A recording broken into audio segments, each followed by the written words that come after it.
از آقا دومات به همراه بیبیاش وارد میشن. لازم نبود با بقیه مشورت کنیم؟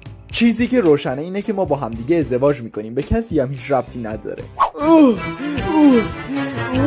الان 4 ساعته که داریم اینجا از همسایش رو سوال میپرسیم. باعث دیگه این چه تحقیقی بود؟ والا ما که گفتیم تو نیا، برای چی اومدی؟ ای؟ نمیشه که من نیام. والا هنوز 4 گوشه بالاتر تحقیق نکردی؟ کلا 50 نفری؟ یس، فقط افراد نزدیک. It's good. خب چه خبر؟ الو مامان، مطمئن باشم دیگه فامیلای دورو که دعوت نکردی.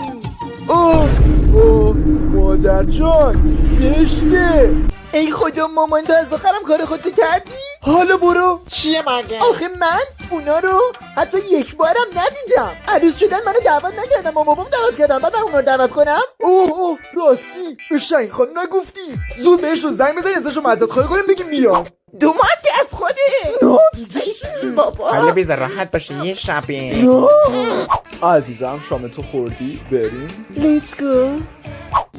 برو بزنم به مامان بگو چرا نمیاد. بابا 3 دفعه داری منو میفرستی تو زنا. گفتم مامان داره خداحافظی میکنه، الان میاد. سلام، خوبی؟ قربون شما. سلام، خوبی؟ سلام. قربون شما نمیدونین این زن ما کجاست؟ زن شما؟ داشت با عروس خدافزی میگرد، الان میاد. با اجازه. این خانمه کی بود؟ خواهرتون.